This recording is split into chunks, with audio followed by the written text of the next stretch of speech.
Hello and welcome to the studio. Laura is making me do an introduction to this vlog, which is entirely cringeworthy, so apologies and bear with me. We are Wondervan, Naomi, Panda and Laura, who's behind the camera, refusing to come out, mostly I think because she's still actually in her pyjamas and I have had to get dressed for the occasion. We are Wondervan. You will find us on all other social media channels, which I've always wanted to say, like and subscribe, which sounds a really cool thing to say. I'm under no pretense or illusions that I'm going to be the next best YouTuber. It's not going to happen. We don't have the drone skills. But what these vlogs are going to do is document our journey over the next 12 months. 2 months ago, we quit our jobs. It was an entirely terrifying thing to do. We've set up life in our van and we are going across Europe for the next 12 months on kind of an adventure road trip basically.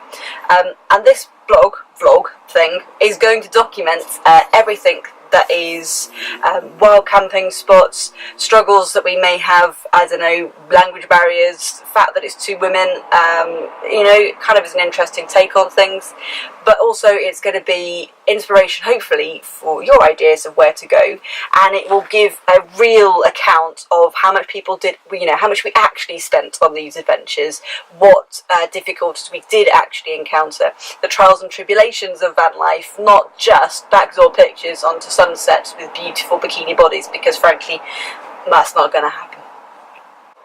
So this first vlog is about our 5-day trip to Wales. North Wales. It's one of our favourite places ever, literally, in the world. I love it so much. But before van life, we used to kind of get up ridiculous o'clock in the morning, drive to Wales, go do a day's climbing, and then come home in a day. We've never really gone and explored all the sort of more, again, well, I guess the touristy side to Wales, but not in a kind of commercial tourism sort of sense. So it has been really cool over the last 5 days to actually go and see a lot of places that we never even knew existed, to be able to take our time, chill out, and honestly, Wales is, I think, such an underrated destination. People think, oh, I must go in a campervan, I must go to Scotland, and yes, Scotland is an epic place to go. We've been, we're going again, but I think, to be honest, Wales is so beautiful. I fell in love with it the first time I went. I fall in love with it even more every time I go. I was kind of tempted to say, let's sack off Europe and just stay here for the next 12 months. It's that good. Here's one I made earlier. Wild Guide to Wales is an epic book. You can go places, it's like off the beaten track. A lot of really cool stuff is in here, and some of the places that we're about to show you are in this book. If you get this book, the really weird thing that I find is that virtually every other page is a picture of a naked person swimming, so it's kind of really good if you want to know little cool places to go, or to be honest, if you just want some soft porn if you're bored in the van. So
as you probably saw in our videos and pictures, if you're still watching, I hope you are, a lot of our thing really is scrambling, mountaineering and climbing.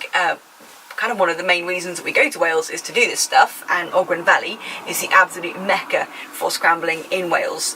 One of the routes that Laura did, I was very busy sleeping, so she went off and did, was chasm face route. It's a grade 3 scramble, basically through a mountain. I have done it before, so that's why I was allowed to stay in bed.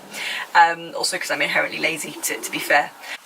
So we promised some actual practical useful tips and advice for these things. So here they are. First of all, parking.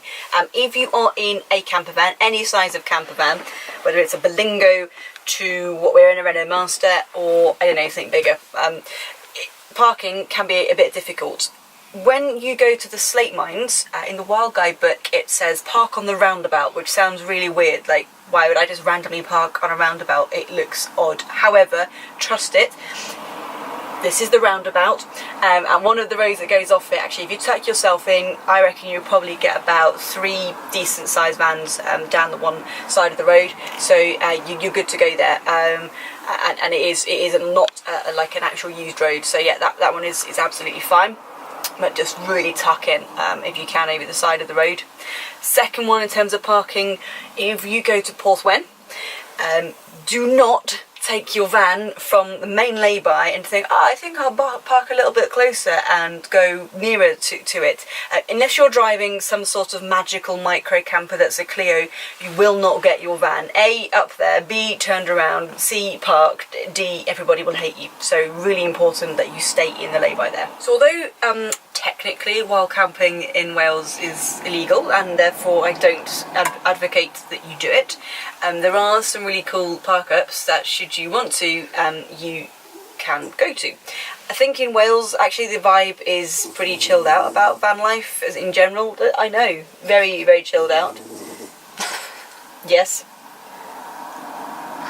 Our expenditure in Wales each day amounted to £29. Now I know this is exact figures because Laura is tracking everything we spend and what we spend it on an app called Trail Wallet. When you log everything that you have spent on here, it will track what you're spending the most on. So for our case, it was fuel in Wales because parking was free and the entire time, because you don't need to pay for parking. There are plenty of free parking spots if you're prepared to just perhaps walk a little bit further. Also, if you have a tall van, you can't get into quite a lot of them anyway, so that was, a lot of those were ruled out for us. We did pay in some pubs in the evening to go in to have a few beers so that we could stay the night in their car park, because frankly, if you're using facilities, it's a bit rude not to go in and at least have a couple of pints.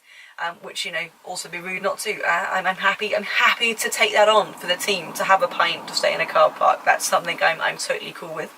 So I hope you've enjoyed my first attempt at succinctly telling you some information in a vlog. I think Panda has been instrumental to the success of this, so thanks very much, Panda. The next one we've got coming up is 4 days in really super camper van friendly Dorset. I say that with sarcasm because it's really not. So if you are planning to go anywhere on the Jurassic Coast and you are planning to wild camp, I highly recommend you watch this because we will have some good advice for you. As always, I genuinely always wanted to say this, I feel very cool. Like and subscribe, follow our channel, and you too could win a bobble hat.